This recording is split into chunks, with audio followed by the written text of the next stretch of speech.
Welcome to the No Filter, No Apologies podcast with Rebecca Sachs and Katy Shapiro.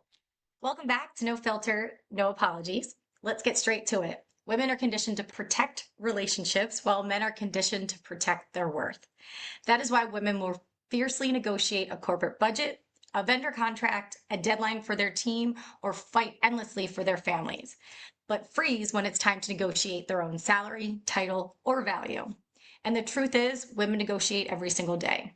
This conversation is a roadmap for women at every age and every stage of life on how we stop surviving and start commanding our worth. Today, we're talking about the real social conditioning behind why advocating for ourselves feels so uncomfortable. The data proving women are already asking more than people think, and the very real social penalties many women still face for doing so.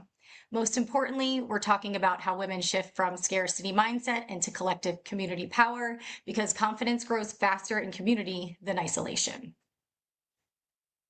You become really good negotiators when I don't have children, but when you do have children, because they're always negotiating and always trying to get that extra piece of candy or that toy that they want at the store.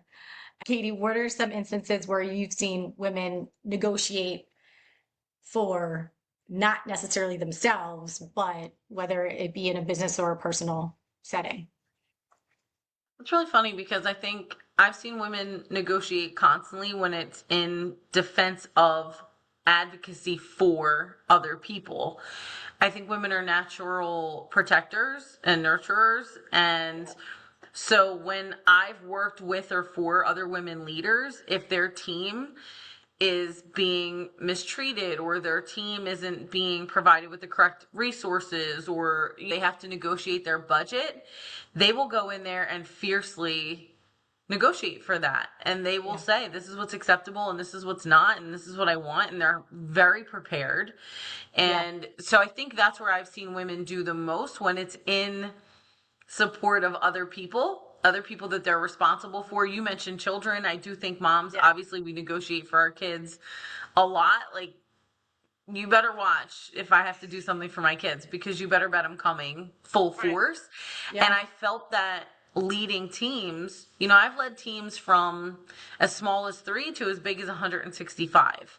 And when you have people in your care and you're responsible for them and you're responsible for their livelihood, you will negotiate fiercely for them if you're a good leader.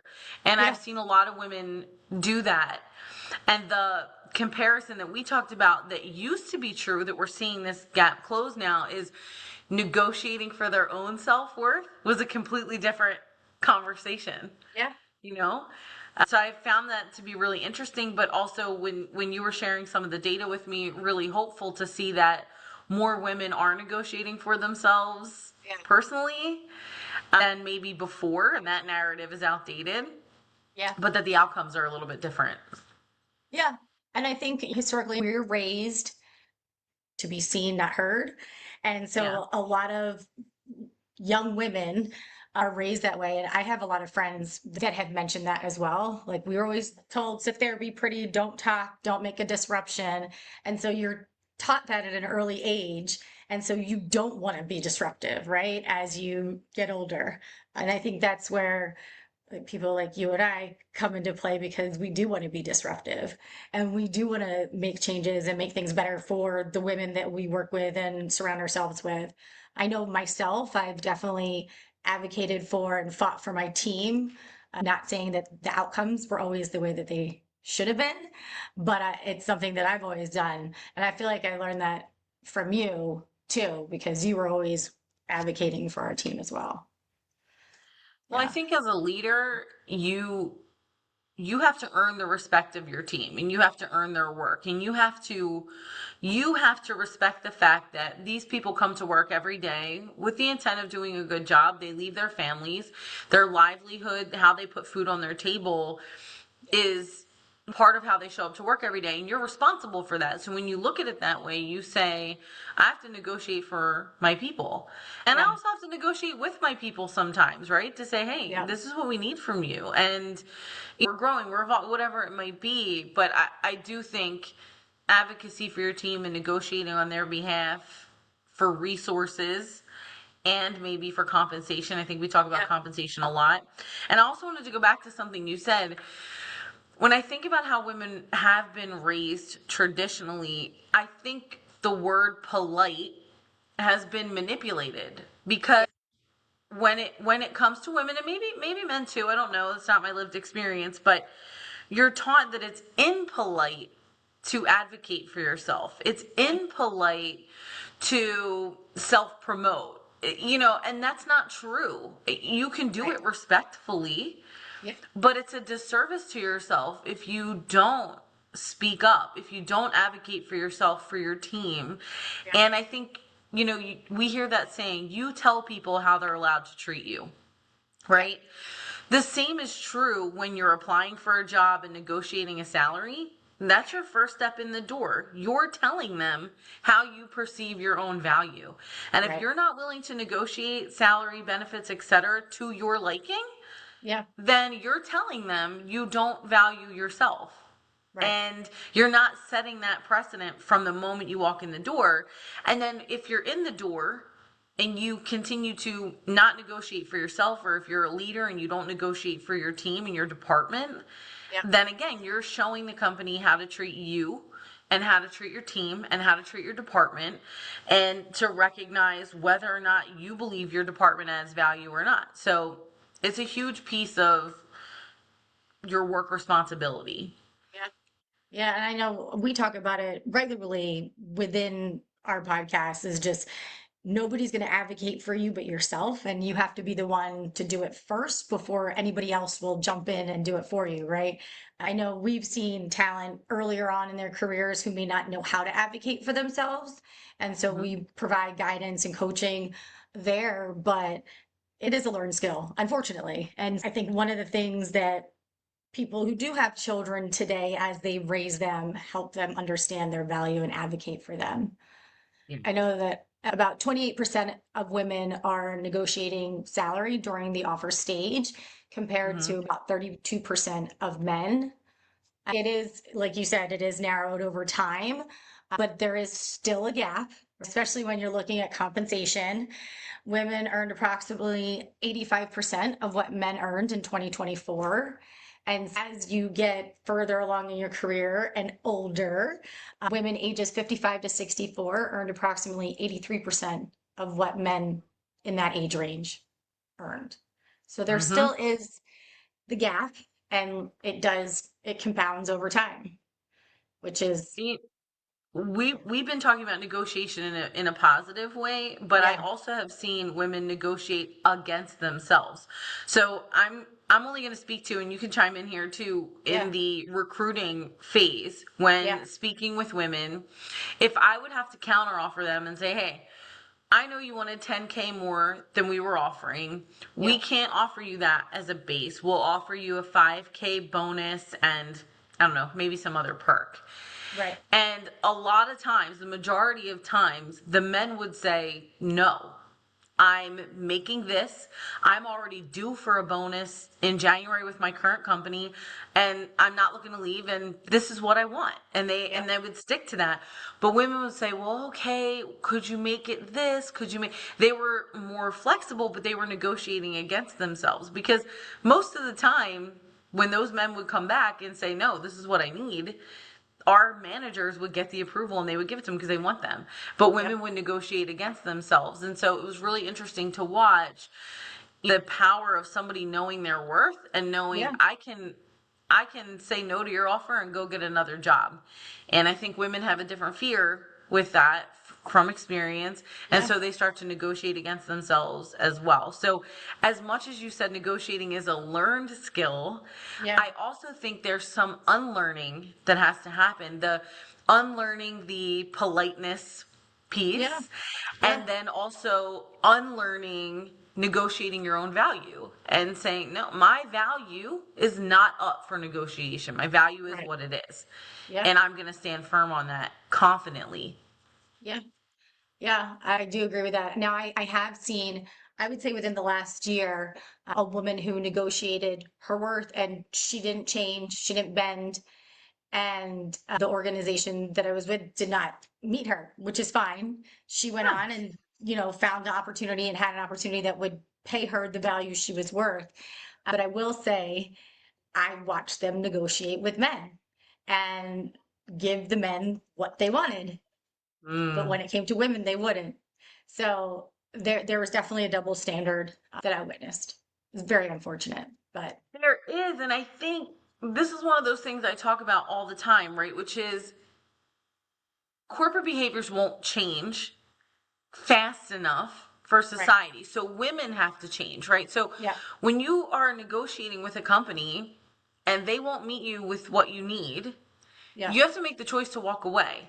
And sometimes people might say, I'm not in that position, especially like in this job market. But let's put that aside for a second. You're negotiating your worth. A company is not willing to meet you there. They're telling you one of two things. One, they don't agree with your value as you've assigned it to yourself. Or two, they can't meet you there. Sometimes it's legitimate. They don't have the budget to meet you where you want to be. Right. Both of those are indicators to you to say, this is not the right company for me. This is not where I'm going to grow. This is not where they're going to invest in me, because if they're not doing it now at the start, what are they going to do when I get there? Right. I worked for a woman one time who said to me, she said, Katy, I know when to pick up my purse and leave. I have no problem doing so. She meant it. Yeah. And I was impressed by that, because she had this, I'll figure it out, but I'm not going to stay where I'm not treated well, where I'm not valued, etc. And I think that for women, there's an opportunity to say, yeah, this place isn't for me. And even if you are in the position where you have to accept that job, the climate being what it is now, the economy, maybe you need the job, then you take it, but you recognize in your mind, this is not going to be my place for very long. And so I'm going to work hard while I'm here, but I'm going to work hard outside of here to grow and promote myself and network and get another position. Yeah, absolutely. Because to that, right, they're never going to invest the time, effort, or energy into you or the team that you're supporting if you have a team, and you're never going to get what you want out of that organization. I feel like I've been And then, depending on your role, you might be expected to negotiate for that company. I worked for multiple companies where I had a really, really tight budget. And I would have to go to vendors and say, we're not paying that. Right. So I really want to work with you. These are our parameters. Let's negotiate within those parameters. And if you can't, I'm going to another vendor. And my obligation was to my company, was to my budget. And so if you want women to come in and negotiate on your behalf like that, as a leader, then you better show your value, because they're going to save you money down the line. And you get what you pay for, essentially. So I feel like we did that a lot. I definitely did. Yeah, absolutely. In one of my positions, they told me, your department wasn't on the budget for this year, so it's a brand new department. We're creating it mid-year. The entirety of what I can give went to you personally, giving you this title. So you got to work with what you have and make miracles. And I damn sure did, because that was a challenge for me. But I've had to do that quite a bit. Yeah. Wow. So what other, and so we talked about vendors, we talked about compensation, and even when you're talking about jobs and coming into an organization, there are other things that are negotiated too, right? It's not always about compensation.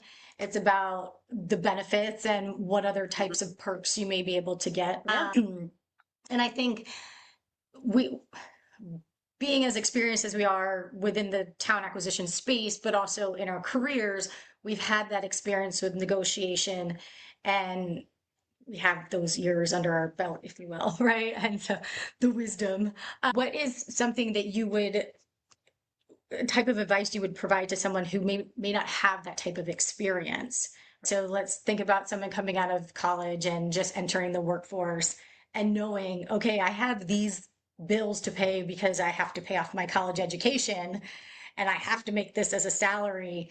What kind of guidance would you give to that person in their negotiation, how to get their negotiation skills improved? I love a strategy. So I think number one, you need to assess your own worth. So to your point, What are your minimums in terms of what do you need to make, not only to just pay your bills, but to have a little bit left over. You need to do that because you might need to replace a tire.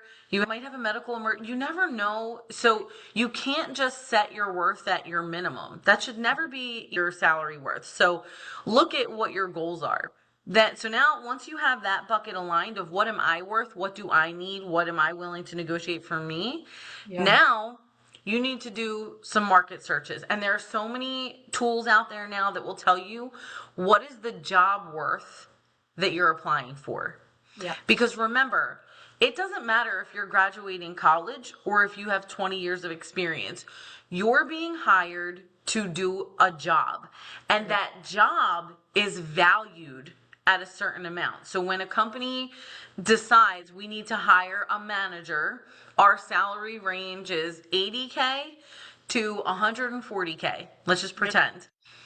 And they need to have between 4 and 8 years of experience. Okay?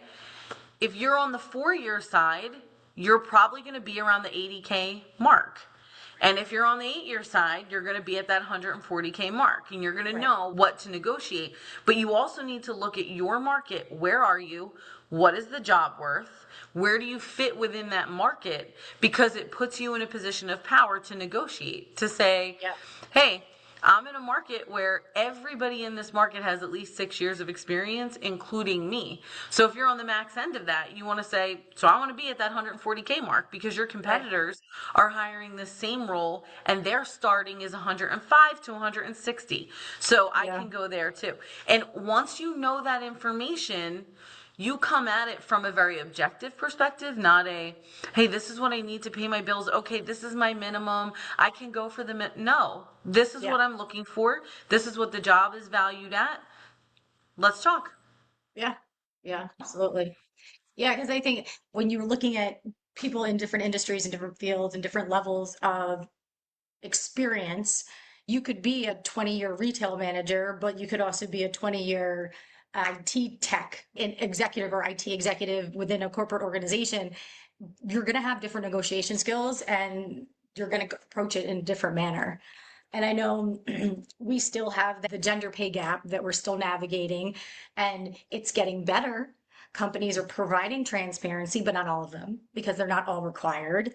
Other countries are now starting to make it mandatory that there's pay transparency across all organizations.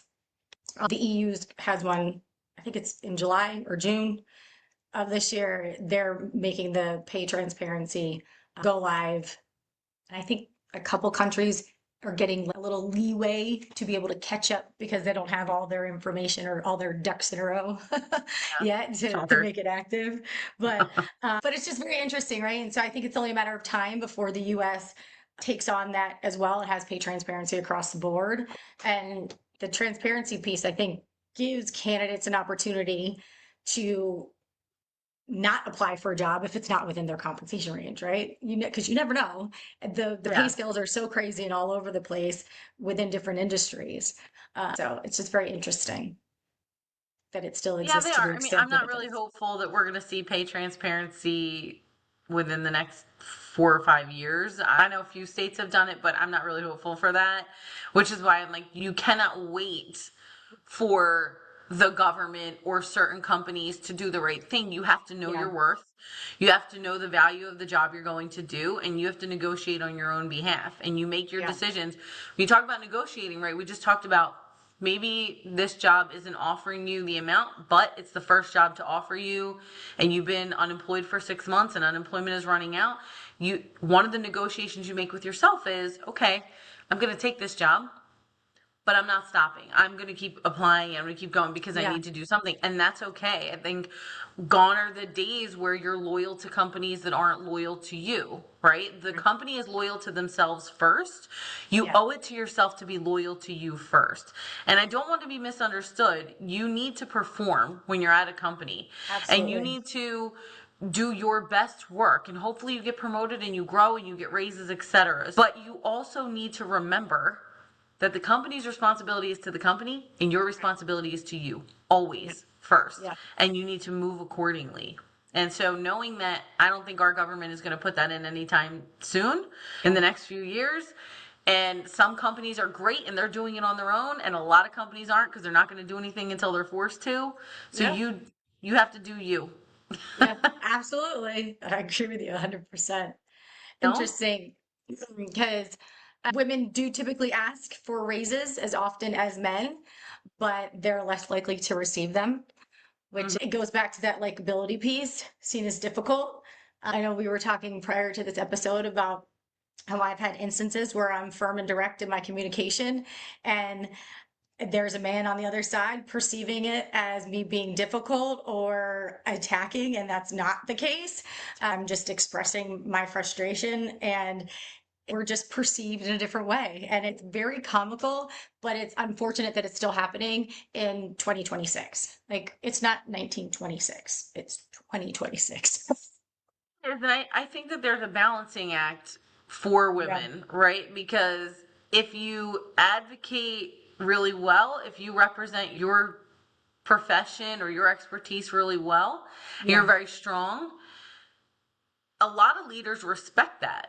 And yeah, they'll be like, oh, wow, she knows what she's talking about. She came into this room ready to go.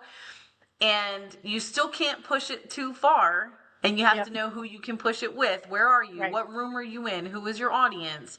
Because to get into that room, you've got to be able to push and you've got to be able to be assertive in a very yep, professional way.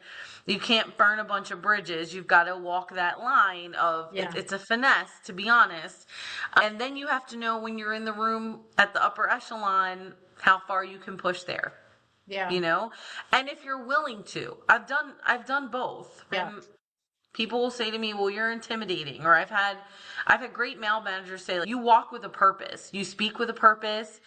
I don't know if you've ever seen yourself coming in a mirror, but you know you're coming for something. I was like, I don't even know what that means, but yeah, I'm coming with a purpose. I have a job to do. This is what I'm right, doing.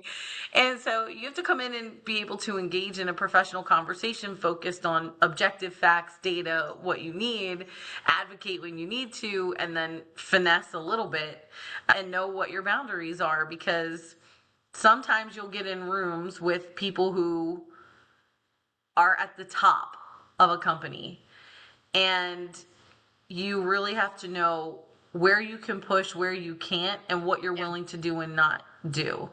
And I've had a harder time when I've been at the top because I yeah, don't have a filter and I don't believe in kissing anyone's ass. I'm not going to do that. I'm not going right, to kiss your ass. I'm also not going to debate and behave for your entertainment. I'm not right, doing that either. And in those moments, I have no problem moving away. And if you don't like me, you don't like me. This isn't the company for me. So I think when you're talking about negotiation, even with yourself, I can't just go in here. I don't need to be so hyper aggressive. That's not it. You don't need to be super aggressive. You just need to know your shit. yeah, Know your stuff, know your facts. Go in there with a business case, your strategy. That puts you in a position of power. yeah. And that's it. And then also know what your boundaries are and what you're willing to accept and not accept in certain rooms that are the reality of today. Yeah, I think the preparation and knowing your facts and your data are really important because Hmm. it helps you leave the emotion out of it. Where a lot of the time women get a bad rep because they're too emotional, and it's not necessarily the case. They're just Yeah. passionate about what conversation they're having, what they're talking about. But I think having those facts and the data to back up what you're asking for, it gives you that leverage that you need. And again, keeps the emotion out of it. So you're not deemed as emotional.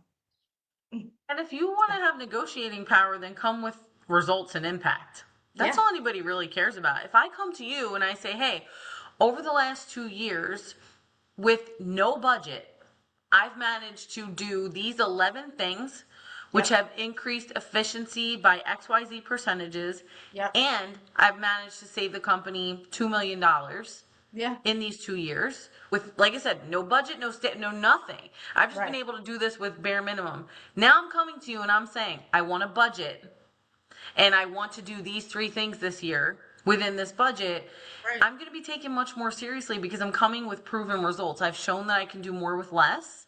And Yeah. now I'm saying I need more. If you want me to Yep. do more, it's time to invest in me and my department or my team or whatever you want, because now there are results to the company. And I think that that gives you a lot of negotiating power too. But you can't just Absolutely. go in and say, hey, this is what I want to do, and you need to give it to me. Do You've it. got to have results also. Right.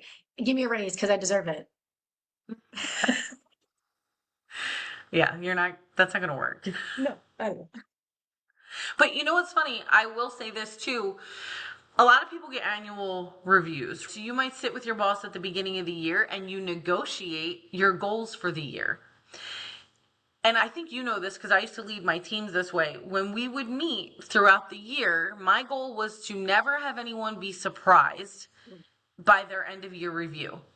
By the Yeah. time we get to your end of year review, this should be a formality. You should already know what's coming because we've had so many conversations about where you are in relation to your goals. What resources do you need to help you get to your goals? If you're not getting to your goals along the way, why not? Do we need to reframe these goals before we get further into the year? Yeah. That's all negotiation taking place. That's you knowing your role, knowing your job, knowing your budget, knowing your capabilities. And sometimes companies go through things where you set goals and then all of a sudden, there's a Yeah. recession. God forbid there's a pandemic. Yeah. The goals you set in Yep. December for your upcoming year are no longer applicable.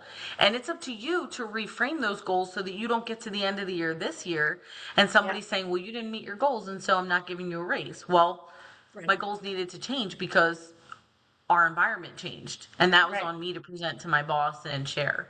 Yeah. No, absolutely. I was going to say COVID definitely did that. I know my goals changed when COVID hit. There wasn't enough capability to hire the interns that we were supposed to hire. And so nobody was hiring. Everything was frozen. There was a Yeah. pandemic. People weren't allowed to go out in public. You couldn't interact with others. So everything changed. Think about that for a second, right? So, Yeah. especially in recruiting, we would have goals tied to interviews, hires, placements, per quarter, per month, per week, even. When you have an economic downturn and the company says, hey, hold on, we're going to pull back. We want to put a temporary freeze on these positions. I mean, I've been through that, I think, every single year of my career in staffing and recruitment. There's always goals, and then there's a hold and a freeze, and there's Yeah. internal movement and decisions being made. When those things happen, you have to recognize that, and now you assess how does that impact the goals that we established, and Right. do we need to revisit those and Right. renegotiate our goals? You're constantly negotiating Yeah. every time, no matter what position you're in. Absolutely. Yeah. But I think just to point this out, I think Yeah. something unique to women that you mentioned earlier, you said women are asking for raises, but they don't get them as much as men, or we're still getting paid less Yeah. than men. And that's because we're navigating certain bias or perceived penalties that I don't think men are navigating or aware of yet. The likability one is obvious. Yeah. There's social conditioning of what we Yeah. should do, that being polite. There's a fear of retaliation because, to Absolutely. your point, sometimes when you're dealing with leaders with fragile egos or something like that, and you start to negotiate, they retaliate against you. Or if you are a woman who is growing in the company and other people see that and they're insecure, they kind of come after you. That happens Yeah. everywhere. Yeah. Fear of rejection. You want to maintain a relationship. That scarcity mindset, the double Yeah. standard. There's so many things that women are navigating that are, some are the same as men, and then others are unique to women. And that's that finesse I was Yeah. talking about earlier. Yeah. No, absolutely. And just, I know I talked about the transparency piece too, but I've seen this in working for different organizations, especially as a recruiter and in the TA space. Companies that have standardization for their compensation across the board are less Mm. likely to have those large gender pay gaps than organizations that individually compensate and just on the whim decide what they want to pay someone. And I've seen it firsthand, and it's very unfortunate because when you don't have structure to what you're doing, it's all willy-nilly, and then it just continues to add to the problem. There's no solutions there, right? It's no bueno. One thing I've seen is if you work for a decentralized versus centralized organization, Yeah. if you work for a decentralized organization, you could be in a position where you maybe apply for a position in a sister branch or something like that. Yeah. And that branch pays significantly more than the branch that you're in. Now, you see that when you're going for the job, but you're also still an internal employee. So now this branch goes, well, we can get them for much less than what we have to hire in our current market. And so Yeah. your negotiating power is lost. So that's something you want to be aware of. Whereas if you're in a centralized organization, a lot of times they will have these parameters in place to ensure that the position is ranked in certain compensation. You're definitely going to have market differentials, but Right. you need to know, are you working in a centralized organization, a decentralized organization, and what are you up against? That's part of that strategic negotiating power we were talking about. Yeah. And then also, do you want to be up against that, right? Do you want to stay within that organization and fight those battles, or do you want to move on somewhere else? Because so you're, Exactly. yeah, are people going to respect you and give you what your value is too? Sometimes, Yeah, like and you I would said, love to see more women say, I know what my value is and I'm willing to move on. absolutely, absolutely. But I think Um, the double blind that we're talking about is if you don't negotiate, you may earn less. If you negotiate too assertively, you still may earn less. And on top of that, you're going to face social and professional backlash. right. That's the Yeah. double blind. Yeah. It's like you're damned if you do and you're damned if you don't. So you got to, that's why I always say that strategy is critical. Yeah. Take a moment, understand your worth, understand the market worth, put those together, and then go negotiate because you make it Yeah. undeniable. Yeah. And I think one of the challenges too in that likability factor is that when you go and ask for things, you don't ask in the most direct, confident way. And especially depending on who you're dealing with, right? So if you're just working with your boss or you have to go into the leader of the organization, you may frame things differently and not be as assertive as you need to be. Mm-hmm. And you got to come in with the facts, right? So instead of asking and saying, I was hoping for, you want to approach and say, based on the scope of the role, the market benchmarks, and the value I bring, this is what I'm worth. This is what I should be compensated at.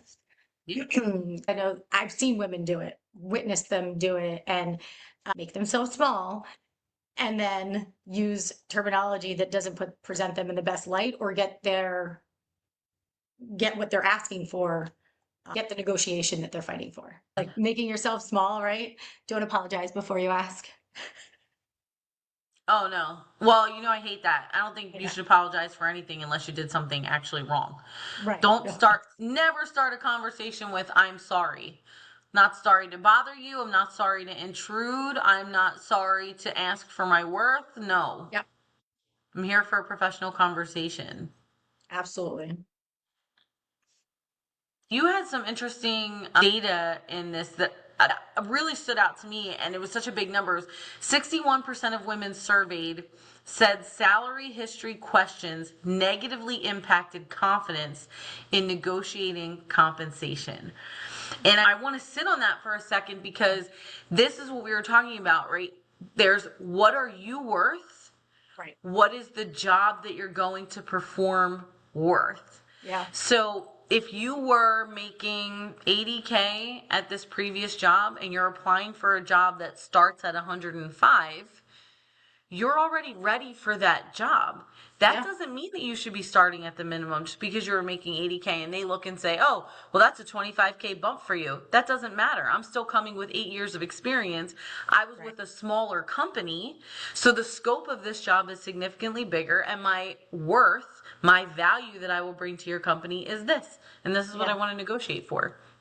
Yeah, I hate that question, right? Like, I don't think anybody should ever ask what your previous salary was. I know in majority of states it's illegal to ask that. And Yeah. so in the state of Florida, it is not illegal. However, I Mm-hmm. don't agree with it and I don't think it's anybody's business, right? Because when I'm Mm-hmm. talking to you about a role, you're not doing that role anywhere else. You're not in the organization that I'm representing. And so what is your value today, right? What is the role worth to you today? Not what you started 6 years ago at another organization. And Right. yeah, I hate that question so much. It makes me I so also think angry. it's the only way that you're going to see a big salary jump is if you leave a company. Yeah, Unless they do a absolutely. market adjustment, which is, and this is the part I think people miss, right? It's companies have separate budgets Hmm. for pay increases than they do Yeah, for talent acquisition and recruitment. And right. so you may be at your job and going, oh, but they just hired 5 people making 20K more than me, and I've been here for 5 years. Yeah, because you're locked in to what their eligible salary increases are year over year. Right. And without a promotion, you're not going to do that. But in order for them to be competitive in a recruiting space, they had to adjust their market price. And so they're bringing people in. They're hoping you don't find out. And now you can negotiate to try and get an increase, but they're going to drag you along unless, again, they do a market adjustment across an entire department. That is Yeah. very expensive.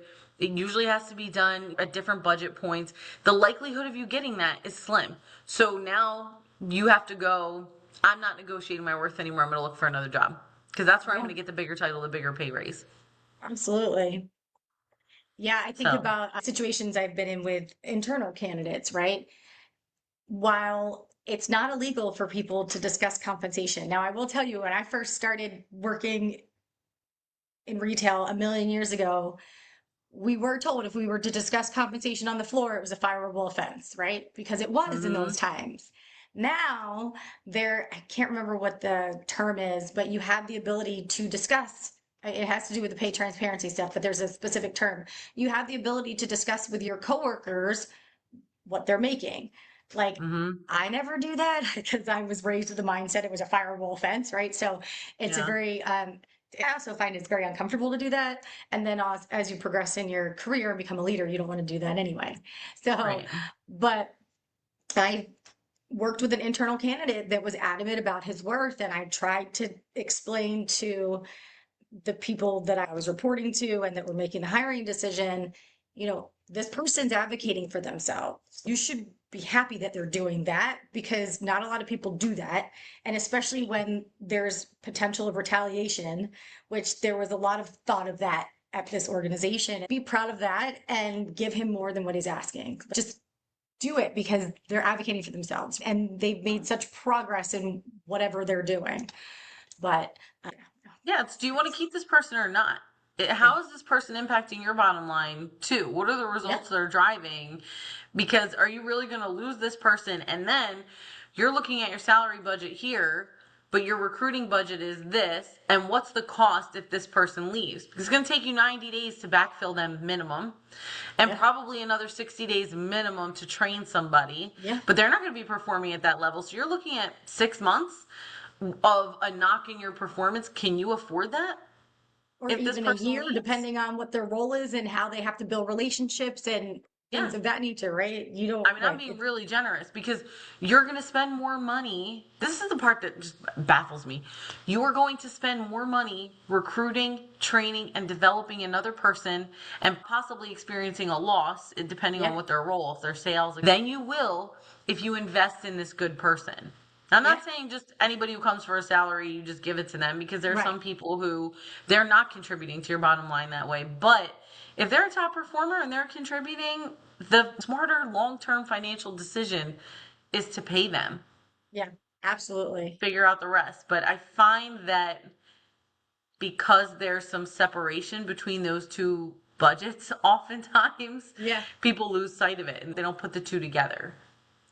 Yeah. And then I don't think within the work environments, there are some organizations that there is a lot of cross collaboration amongst different departments. And then there's other organizations that don't have that cross collaboration. So they have no insight or understanding of what people are being compensated and what they should be compensated. And those conversations don't take place. When they do take place, you do see a more seamless process of Yeah. getting the person the value that they're deserved, as opposed to when everything's so disjointed. Yeah. And I also think, I mean, this was years ago. Years ago, I worked with a company who had such a great setup for internal movement and promotion. And you could search their database and say, oh, if I was ever interested in transferring to IT, I can actually take these internal company courses and attend these group meetings. And in this system, you could check off that you did that.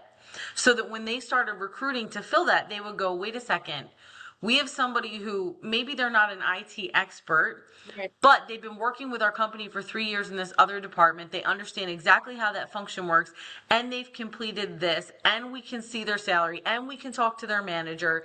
It made it so much easier to hire and move people, and Yeah. also negotiate compensation within the company. And then those are the people who stay loyal to you because they're seeing, oh, I can grow here. This company is investing in me. I can move. I have priority over external candidates, and I have an avenue in which to grow that doesn't require me to always talk to my manager, except I can go in here at any point and just complete courses, you know? And I think that's really important too. If you have a really great system, you can grow within a company, and it takes the pressure off the manager and the employee when it comes to negotiation time. Yeah, absolutely. Especially Yeah. in that it provides that transparency. And I think transparency is so critical with any of this negotiation pieces, because whether it's looking at what's going on in the market or what's happening internally within the organization, having visibility to that is so critical in making the strategy that you want to get things accomplished. Yeah. And So what so, about you? I know yeah. that we've talked about the behaviors behind negotiations, but I know you've been working on something to help women negotiate. Yeah. We're on the financial side. Do you want to talk about that a little bit and share it with our Yeah. audience? One of my peers and I partnered together to develop an app for women to help with their negotiations. It is called Negotiate Her. And it's not just an app where you can go in and practice negotiations, but it also has a community set up. So you can go in and celebrate your wins and have conversations with like-minded women that are maybe are dealing with the same challenges or overcoming those challenges and be able to celebrate with them. And I think that's the biggest piece too, right? You're so much more confident and secure in your capabilities when you have a community behind you to support that learning and growth and help give you the confidence that you need in that. There's also learning modules within there, so you can go in and, learning lessons that you can go in and review as well. It's actually a pretty awesome tool. I think it gives you real-time feedback and recommendations on how to approach different negotiations. There's always a practice exercise of the week, and then it tracks your learning progress throughout the system as well. Very cool. It's huge. First of all, Yeah, congratulations to thank you. you. And what a great product or service to offer to women to empower them, right? Yeah. And Mhm. you, I love what you said about community. First of all, I love to celebrate a win, so I Yeah, always support that. But I do think it's important to have community outside of your current place of employment where you absolutely. can say, this is what I'm trying to do, and you get all of these different perspectives and you see what's really available out there to you and what you can do and how other people have done it. And it, like you said, not only does it boost your confidence, Yeah. it gives you more knowledge. Knowledge plus action equals power. And so I think, can you tell our audience how to get this app and Yeah. where they can find all those good So things? you can find it at negotiateher.authentictalentedge.com. Or if you just go to authentictalentedge.com, under the More section, you'll see the Negotiate Her app. The way that it's set up today is you can go in and do a couple free exercises, and then it does prompt you to register for the month. It is an ongoing monthly subscription, but you can do it 1 month and drop off and then re-sign up if you need to. And it is more than just compensation negotiations, right? It gives you opportunity to negotiate vendor contracts, title change, not just promotion, but title change, especially if you've been doing the work. And like I said, it has that community as well. So it gives you the opportunity to share your wins once you accomplish them. That's awesome. So the app is called Negotiate Her. You can Mhm. find it through Rebecca's website, and we'll also include some access points in our episode descriptions and some of our socials this week if you want to try that out. Absolutely. With that, I think it's a great place to end, don't you? I do. Follow us on all your socials, NFNA Podcast. Until next time.